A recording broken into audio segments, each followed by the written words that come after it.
মানুষ মারা গেলে খিচুড়ি খাওয়া যাবে কি না? খিচুড়ি জীবনে খাওয়ানি বাবা 14 পুরুষে? ওই দিনে খিচুড়ি খেতে হবে? একদমই নয়। চালু হয়ে গেছে, তুলে দিতে হবে, কিচ্ছু না, কোনো খিচুড়ি ফিচুড়ি কিছু চলবে না, একদমই নয়। হাদিস হচ্ছে এই যে একটা মানুষ মারা গেলে তার বাড়ি 3 দিন শোক পালন করবে, প্রতিবেশীরা তাদের বাড়িতে 3 দিন খাওয়া দাওয়া করাবে, উল্টিয়ে তার বাড়ির চাল ডাল নিয়ে খিচুড়ি খাওয়াচ্ছে 1500 লোকে। কঠিন সমাজ, কি বলছি বুঝতে পারছেন না? একদম নয়। আর একটা কথা আপনাদেরকে বলি, সেটা হচ্ছে এই, মানুষ আনন্দ করলে বিরিয়ানি বিরিয়ানি খাওয়ায়, মিষ্টি খাওয়ায় না দুঃখ হলে? আনন্দ করলে, আনন্দ করে বন্ধু বান্ধব কাজ বাজ নেই, চল গিয়ে গোস্ত নিয়ে খিচুড়ি করে খাই। 4 বছর পরে আমার একটা বেটা হয়েছে, আনন্দ করে মিষ্টি খাওয়ায়, তাই না? আমার ছেলে চাকরি পেয়েছে, আনন্দ করে বিরিয়ানি খাওয়ায়। আনন্দ করলে খাওয়া দাওয়ার ব্যবস্থা থাকে। যার বাড়িতে লোক মারা গেল সে আনন্দে আছে না কষ্টে আছে? তো এখানে আবার খাওয়া দাওয়ার কি? আপনারও ভারী বলি লজ্জা শরমও নাই, হ্যাঁ? দাড়ি টুপিওয়ালা লোক, পাঞ্জাবি পড়া লোক, খেয়ে আবার খিলাল করতে করতে আসছে, এরম করে মনে হচ্ছে জনমের খাওয়া খেয়ে নিয়েছ আর জীবনে পাবে না। হ্যাঁ, খিলাল করতে করতে আসছে, একদম নয়। বেশি দূরে হলে জানাজা পড়তে যেতে হবে না, কাছাকাছি হলে যাবেন, আশেপাশে দোকান থাকবে, দোকান থেকে খেয়ে চলে আসবেন বাড়িতে। একবার যদি খিচুড়ি নাই বা খান, আপনি কি মারা যাবেন? হ্যাঁ, একদম নয়। যে বাড়িতে মারা যাক, পাশের বাড়ি হোক, কোনো বাড়ি তো না। তবে হ্যাঁ, আলেম ওলামাদের পক্ষ থেকে একটা ইস্তেহাদি মশলা হচ্ছে এই যে পাড়া প্রতিবেশী একেবারে যারা দূর আত্মীয়, তার বেটির বিয়ে হয়েছে 60 কিলোমিটার দূরে, তারাও তো এসছে। 70 কিলোমিটার দূরে তার মামারা এসেছে, এটাও তো একটা কথা। পাড়া প্রতিবেশী যদি ব্যবস্থা কিছু খাওয়া দাওয়া করে, তাহলে এই পদ্ধতিতে করবেন না। গোলাম হোসেন আপনি বললে হবে না, আমি আপনাকে বুদ্ধিটা বলছি। ইমাম সাহেব বলে দিবে যে আজকে একজন মারা গেল, পদ্ধতি মেহমানদারিতা করাতে পারেন। আপনি আপনার বাড়িতে 5 জন লোক নিলেন, আর একজন সে 5 জন নিলেন, আর একজন ধনী মানুষ সে 10টা লোককে খাওয়াবে, আর একজন 5টা লোককে খাওয়াবে। এইভাবে বাড়িতে বাড়িতে মেহমানদারি করবেন। কি বললাম বুঝলেন? আর এক জায়গায় সবাই মিলে খিচুড়ি পাকিয়ে আমিও খেলাম, যে মারা গেছে ওর মেহমানও খেলো, আমার বাড়ির লোকে খেলো, আবার গামলায় করে বাড়ি মারলাম, এ চলবে না। কি বলে বুঝতে পেরেছেন? এই পদ্ধতি করবেন, তাতে গ্রামের সম্মান আরো বাড়বে। বাড়বে কি বাড়বে না? যে মারা গেছে তার আত্মীয় এসেছে 5 জন, আপনি বুঝতে পারছেন এ বহিরাগত লোক, জানাজা পড়ি 5টা লোক আপনি আপনি বাড়িতে ডেকে আনবেন, ভাই চলুন আমার বাড়িতে একটু মেহমানদারি করবেন। এই নিয়ত করবেন সবাই ইনশাল্লাহ, এই পদ্ধতির নিয়ত করবেন, তাতে মেহমানদারি নাকি পেয়ে গেলেন এবং একটি ভালো কাজে অংশগ্রহণ করলেন আপনি। চলুন সহিহ বুখারী হাদিসটা এবার আপনাদেরকে বলে দিই। হাদিস বর্ণনা করছেন কে? নাম হলো তার আয়েশা। আয়েশা কে? না নবীজির বিবি। আয়েশা কে? না আয়েশাকে হাদিসের পরিভাষাতে বলা হয় মুহাদ্দিসা। শুধু এখানেই ক্ষান্ত নয়, নবীজি যত মেয়েকে বিবাহ করেছেন প্রত্যেকটা বিধবা নারীদেরকে দ্বিতীয়বার বিবাহ করেছেন, কিন্তু নবীজি একটা মাত্র অবিবাহিত কুমারী মেয়েকে বিবাহ করেছিলেন, তার নাম হলো আয়েশা। আয়েশাকে আল্লাহ রাসূল বলেছেন, আমি যখন অন্যান্য বিবিদের কাছে রাতের বেলা শুয়ে থাকি, আমার কাছে জিবরিল আমিন আসতে লজ্জা করেন, আমার কাছে কোরআন অবতীর্ণ হয় না, কিন্তু আবু বকরের বেটি আয়েশা এত ভাগ্যবতী নারী, আমি আয়েশার বিছানায় শুয়ে থাকলে আমার কাছে কোরআন অবতীর্ণ হয়। আয়েশাকে? না আয়েশার আর আল্লাহর নবীর বিবাহের জন্য ঘটক যিনি ছিলেন, যিনি মাঝখানে ছিলেন, তিনি কে? তিনি হচ্ছেন স্বয়ং আল্লাহ। আয়েশাকে নির্বাচন করেছিলেন কে? স্বয়ং আল্লাহ। নবীজি আয়েশার সঙ্গে বিয়ে করার আগে 2 বার স্বপ্নের মাধ্যমে আয়েশাকে দেখানো হয়েছে। আল্লাহ বলতে চেয়েছেন, নবী আবু বকরের এই বেটিটার সাথে আপনার বিবাহ নির্ধারণ করা হলো। আয়েশা মানে কে? আল্লাহর নবী সব থেকে বেশি ইয়ারকি ঠাট্টা মজা করে কথা বলতেন আয়েশার সাথে, ওই জন্য নবীজি আয়েশার নাম পরিবর্তন করে দিয়ে আয়েশা বলে ডাকতেন না। তিনি লাল বর্ণের পরিষ্কার ছিলেন, এই জন্য নবীজি আয়েশাকে আদর নারীরা মানে লাল রঙের অতীব মিষ্টি কালারের পরিষ্কার। কে? আয়েশা। আয়েশাকে মহিলাদের ভিতরে যত সাহাবিয়াত হাদিস বর্ণনা করেছেন সব থেকে বেশি বর্ণনাকারিনী কে? আম্মাজান আয়েশা। শুধু এখানেও ক্ষান্ত নয়, সারা পৃথিবী যত মুহাদ্দিস মুহাক্কিক যত যা এসেছে মহিলাদের ভিতরে সব থেকে জ্ঞানী মহিলার উপাধি পেয়েছেন কে? আম্মাজান আয়েশা। আয়েশাকে না 11,000 মহিলাকে তিনি সারা জীবনে দিনের জ্ঞান দিয়েছেন। আয়েশাকে নবীজি বলেছেন বর্তমান বাজারে বিরিয়ানির যে মর্যাদা, বর্তমান বাজারে পোলাও ভাতের যে মর্যাদা, বর্তমান বাজারে দামি রসগোল্লার যে মর্যাদা, তখনকার দিনে একটি খাবার পাওয়া যেত, তার নাম হচ্ছে শারিদ। শারিদ মানে হলো গোস্তের ঝোলে রুটি টুকরো টুকরো করে দিয়ে ওই ঝোলে কিছুক্ষণ রাখার পরে চামচ করে মক্কা মদিনার মানুষেরা খেত। এই খাদ্যটার নাম হচ্ছে শারিদ। নবীজি বলেছেন বর্তমান বিশ্বে শারিদ নামক খাদ্যর যে মর্যাদা, আমার আয়েশার সেই মর্যাদা।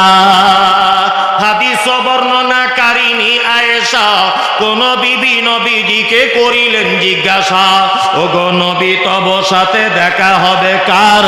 নবী বলে দুনিয়াতে হাত লম্বা যার।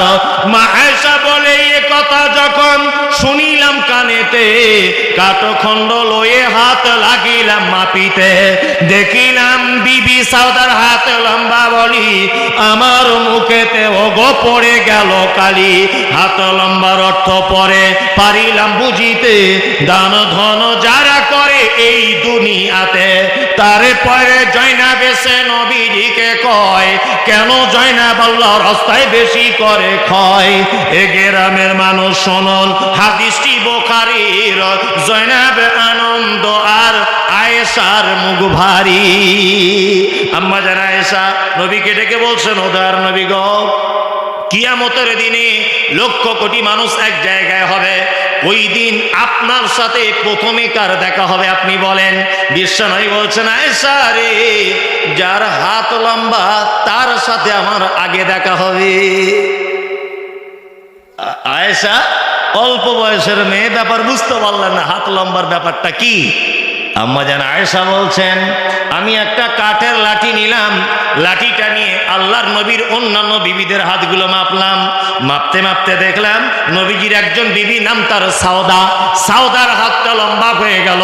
আয়েশা আল্লাহ নবীকে এসে বলছেন, ইয়া রাসূলুল্লাহ, আমি শেষ হয়ে গেলাম, কারণ আল্লাহর নবী গো, আপনার বিবি সাউদার হাত লম্বা হয়ে গেল, তাহলে আমার সাথে কি আপনার হাত দেখা হবে না? বিশ্ব নবী বলছেন, আয়েশা ওই রকম লাঠি দিয়ে হাত মাপা নয়, দান ধন যারা করে এই দুনিয়াতে। আয়েশা শুনে নাও, দানের ব্যাপারে যারা হাত লম্বা করে দেয়, আমি নবী বলছি তার সাথে কিয়ামতের দিন সর্বপ্রথম আমি দেখা করব। বুখারী হাদিস এটা। কি বললাম বুঝলেন? যদি বলছেন হুজুর লাস্টের দিকে চালাকি করতে এসছেন নাকি, টাকা পয়সা চাইবেন, এরকম ব্যাপার আছে, আসলে এটা আমাকে কেউ বলেনি যে লাস্টের দিকে কিছু আদায় কালেকশন করবেন, কেউ বলেনি আমাকে।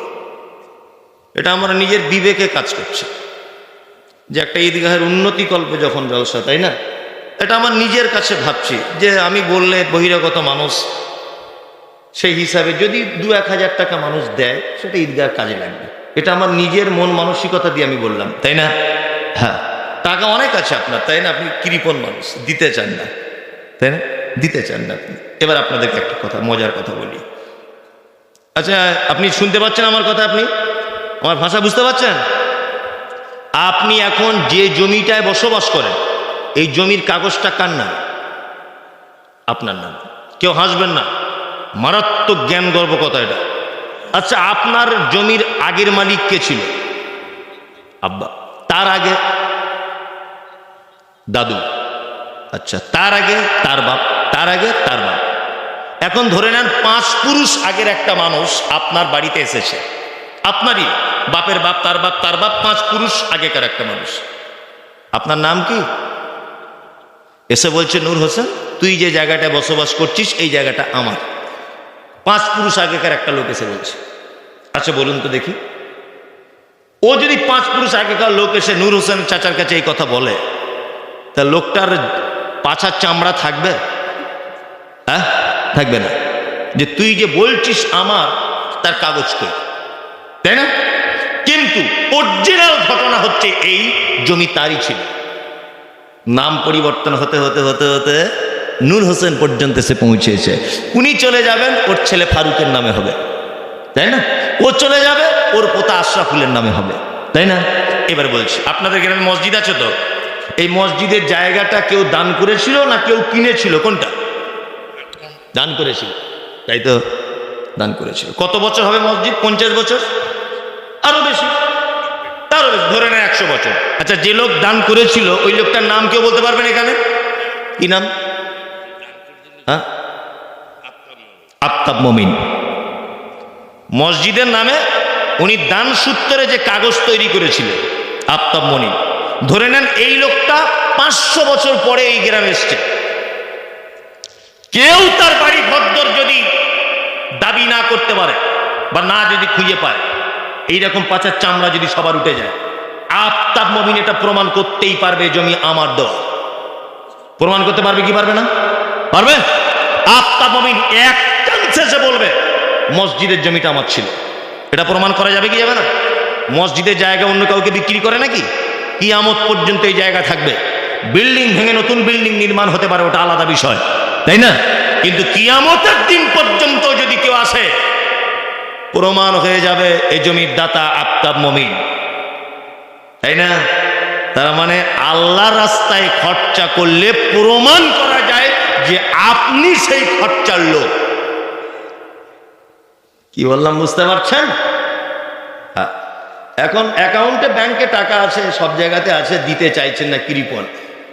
কিছু গরু দেখবেন খুব বেশি বদমাইশি করলে তার মালিক গলার দিকে বাঁশ ঝুলিয়ে দেয়, দেখেছেন? হ্যাঁ, দেখেছেন আপনারা? কি বলে ওটাকে? ঘটু ঘটু ঘটু ঘটু। যে গরু বেশি গুতাগুতি করে, হাবি জাবি দেখে সামনে বাঁশ ঝুলিয়ে দেয়, নিয়ে এবার মরতে। টাকা অনেক বেশি তো দান করতে চায় না, কৃপণ ভিখারিকে ভিক দেয় না। আল্লাহ বলছে গলায় ঘন্টা ঝুলিয়ে দেবো, এমন করে দিব না রাস্তা খুঁজে পাবে না। হ্যাঁ, রাস্তা খুঁজে পাবে না। আজকে 3 বছর ধরে শুধু রিপোর্ট করছে। ভারতে ডাক্তার দেখাতে গিয়ে রিপোর্ট, জার্মানিতে রিপোর্ট, আমেরিকায় চলে গেছে রিপোর্ট, ঢাকায় রিপোর্ট। রিপোর্ট করে করে 4 বিঘা জমি বিক্রি হয়ে গেছে, রোগ ধরা পড়ে না। আল্লাহ বলছে তোর ধরা পড়বে না, ওটাই তোর রোগ।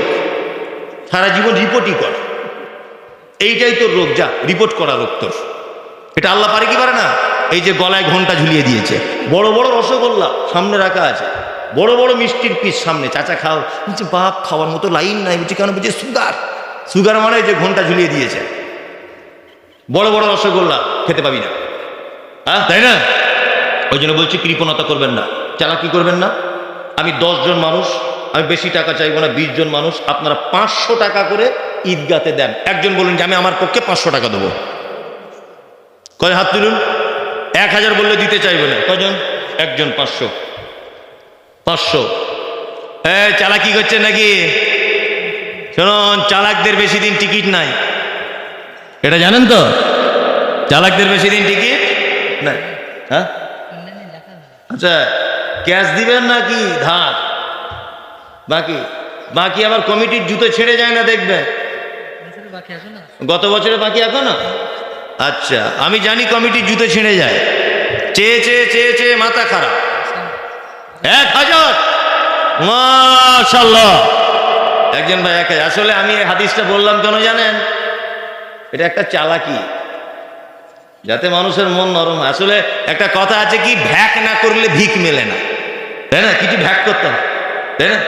আমি এই ধুলিয়ান ডাক বাংলা বলে একটা জায়গা আছে, জলসা করতে যাই, তখন বাসে ট্রেনে যেতাম। যেতে যেতে দেখছি যে একটা লোক 12 মাস ভিক চায়, আর ওর পায়ের এখান দিয়ে মাছি ওঠে এই জায়গাটাতে। তাই ভাবছি যে এর কি জীবনে এটা সারে না। তো একদিন ওকে ধরেছি, 4-5 বছর তুমি ভিক্ষা করছো, মাছি উড়েই যাচ্ছে, কি ব্যাপার ওখানে? বলছে হুজুর আর বলবেন না, অ্যাক্সিডেন্ট। আমি তোর অ্যাক্সিডেন্ট আজকে বার করবো, দেখবো আমি তোর কি হয়েছে। চল তোকে পিজি হাসপাতাল নিয়ে যাবো কলকাতায়। নিয়ে ওর ব্যান্ডেজটা খুলে দেখছি আঁখের গুড় লাগানো আছে, না? আর উপরে মশা পো পো পো পো করে ঘুরছে, আর মশা মাছি উঠছে, আর লোক ভাবছে টাটকা অ্যাক্সিডেন্ট হয়েছে। তার মানে ভ্যাক না করলে ভিক মেলে না। এইবারে মক্কায় গিয়ে, এই আমি 1 মাস 14-15 দিন আগে মক্কায় ছিলাম, দা জাবালে রহমার ওখানে গেছি, একটা পাকিস্তানের লোক এইরকম করে আমাদের বাসে উঠে এরকম করে কাঁপছে, কিছু দেন। তা আমি সত্যি বলছি, আমি 10 রিয়াল দিলাম ওকে, যে এরা মানুষ অভাবী লোক। বাসের যে চালক ও পাকিস্তানি লোক, ও জানে যে চালাকিটা, পাকিস্তানি হাতটাকে ধরে এরকম ঠিক করে দিল, পুরো ভালো লোকটা। আমি যে ওরে বাবা, এইখানেও চিটিংবাজ ঘুরছে, পুরো ভালো সুস্থ এইরকম করে আছে, ভিক চাইছে। মানে ভ্যাক না করলে ভিক মেলে না। আপনার গ্রামটার নাম কি বলুন, তাই ভুলে যাচ্ছি। শেখপুর। মাশাআল্লাহ, এবার একটা চমৎকার গল্প বলি শুনুন, তারপরে বক্তব্যটা আরো দেখবেন এক পর্যায়ে পৌঁছে যাবে। শেখপুরের একটা ছেলে এই গ্রামে ভিক্ষা করে, বুঝলেন? এদিকে ফিরবেন। এই গ্রামে ভিক্ষা করে শেখপুরের একটা ছেলে, এই গ্রামেই তার বাড়ি। কেউ কথা বলবে না কিন্তু। প্রতিদিন ভিক্ষা করে, তার চাল হয় 1.5 কেজি 2 কেজি, বুঝলেন? আর সাতক্ষীরা থেকে একটা মেয়ে এই গ্রামে ভিক্ষা করতে আসে, তার চাল হয় প্রতিদিন 20 কেজি 22 কেজি। মানে এই ছেলেটা ভাবছে কি ব্যাপার, আমি গ্রামের ছেলে, আমার চাল দেয় না লোক, আর ও বাইরে থেকে আসে, ওর এত চাল হয় কি করে? নিশ্চয়ই ভিক্ষা করার কোনো ক্যাপাসিটি আছে। তাছাড়া আমি গ্রামের ছেলে, আমায় দেয় না, আর ওকে দেয় কেন? দেখবো কি করে ভিক্ষা করে। মেয়েটা বাসে করে এলো, টেকারে করে এলো, কোন একটা গাড়ি চেপে এলো। মাস্টার আব্দুর রহমানের বাড়িতে শেখপুরে দরজার সামনে দাঁড়িয়ে বলছে, আমি নবীর বেটি ফতেমা, বাড়ি আমার মদিনা, ভিকে নাহি দিলে তোরা জান্নাত পাবি না। সুর করে করে বলছে, আমি নবীর বেটি ফতেমা এসছি। এখন মেয়ে ছেলেদের মন তো খুব নরম, দেখবেন ওর বাপ মরে গেলেও যেমন কাঁদে, হাঁস মরে গেলেও তেমন কাঁদে, এত নরম ওদের মন, না? খুব নরম মন ওদের, তাই না? এখন মাস্টার আব্দুর রহমানের বউ দেখছে নবীর বেটি ফতেমা, বলছে হলে হতেও পারে, রূপ সেজে এসেছে, দে 4 কিলো চাল দিয়ে দেয়। কি বলছি বুঝতে পারছে না? এখন এই ছেলেটা ভাবছে চিটিংবাজ দেখেছি তো মারাত্মক চিটিংবাজ, নবীর বেটির নামে চাল তুলছে। হ্যাঁ, তোমার 12টা বাজাচ্ছে। আচ্ছা, ফতেমার স্বামীর নাম কি ছিল? আলী, তাই না? মেয়েটা আর একটা বাড়িতে গেল, গিয়ে বলছে, আমি নবীর বেটি ফতেমা, বাড়ি আমার মদিনা, ভিকে নাকি দিলে তোরা জান্নাত পাবি না। ছেলেটার খুব হিংসা হচ্ছে। ছেলেটা আস্তে আস্তে করে মেয়েটার পিছনে দাঁড়িয়ে গিয়ে বলছে, আমি হলাম হযরত আলী, এতদিন তুই কোথায় ছিলি? তোর প্রেমেতে পাগল আমি, আজকে তোকে ছাড়বো না। তুই যদি নবীর বেটি, আমি তোর বর, আমি আলী। স্বামী স্ত্রী ব্যাপার, চাল যা হবে হাফ হাফ, দুজনে কাড়াকাড়ি করে মারামারি লেগে গেছে। কি বললাম বুঝলেন না? তার মানে বোঝা যাচ্ছে ভ্যাক না করলে ভিক মিলবে না। 500 টাকা করে 10 জন বলুন, হাত তুলুন তাড়াতাড়ি করে, তুলুন। 3 জন হলো, এই হাত তুলুন। ঈদগাহের জন্য 500 টাকা আপনি দেন, আল্লাহর রাস্তে দেন ভাই, অনেকক্ষণ ওয়াজ করছি, দেন ভাই, দেন 500 টাকা দেন, আপনি বলুন, বাকিতেও দেন দেন। আল্লাহ, তাহলে এতক্ষণ ভালোবাসার এই ফল। অন্তত 500 টাকা আপনি, আমি তো আমার জন্য বলিনি। হ্যাঁ, 7 জন হয়েছে, তাই আর 3 জন হলে 10 জন আমার আশা পূরণ হয়ে যাবে। আর 10 জন বলুন আপনি, 8 জন হলো। আর একটু তুলুন, 1 জন, 9 জন, আর তুলুন, চলুন। এখানকার মেয়েরা দান করে না? মায়েদের কাছে বিনীত অনুরোধ, আপনারা কিছু দেন, মুসাফিরের দোয়া কবুল হয়। তাছাড়া এমন দোয়া করে দিব কালকে সকালে বুঝতে পেরে যাবেন। হ্যাঁ, ভালোভাবে বলছি, আপনি দেন ঈদগাহে কিছু। কবিরুল গাজী 500,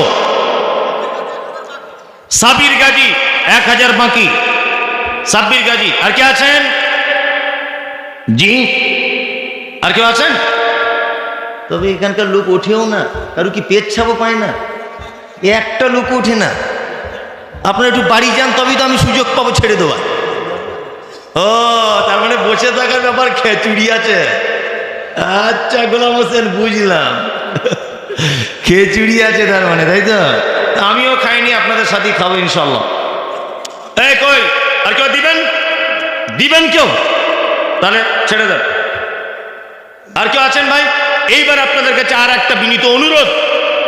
আপনারা জানেন এই মুহূর্তে আমি এক নির্যাতিত দেশের মুসলিম। এই মুহূর্তে কি বললাম বুঝলেন? আপনাদের এই সরকার যাওয়ার পর থেকে ভারতবর্ষে মুসলিমদের অবস্থা খুব খারাপ। সোশ্যাল মিডিয়া দেখতে পাচ্ছেন আপনারা। যদি আমাদের পশ্চিম বাংলাতে অতটা নয়, অন্যান্য রাজ্যগুলোতে কঠিন বিপদ আছে। মুসলিমরা মসজিদ ভেঙে দেওয়া হচ্ছে, মাদ্রাসা আঘাত করা হচ্ছে, মানে এইখানে গিয়ে দুজন মিলে যুক্তি করে শুধু ওই করছে, বুঝলেন না, শুধু ওই করছে। এখন যাই হোক, আমি এক নির্যাতিত দেশের মানুষে আপনার কাছে অনুরোধ, যে আপনার পকেটে 10 টাকা আছে ছেঁড়া, 1 টাকার কয়েন, আপনি আসুন আমার সঙ্গে একটু মুসাফা করুন, আমি আপনার পবিত্র হাতে আমার হাতটা একটু মেলাই, আর 10 টাকা 5 টাকা যা আছে সবাই এখানে দিয়ে তবে আপনাদেরকে যেতে হবে, আর খিচুড়ি খেতে হবে, তার আগে না। 10 টাকা 5 টাকা যার নেই সে আসবে না, যার আছে আপনি ঈদগাহর জন্য আসুন, আমার সঙ্গে মুসাফা করুন, আপনার পবিত্র হাতে আমার হাতটা একটু লাগুক। যদি 1000 টাকা হয় তাতেই আমি অনেক খুশি। আসুন, আপনারা একটু এগিয়ে আসুন, আসুন সবাই। 10-20 টাকা, মজলিস শেষ, মজলিস ভাঙার দোয়া বলুন, সুবহানাকা আল্লাহুম্মা ওয়া বিহামদিকা আশহাদু আল্লা ইলাহা ইল্লা আনতা।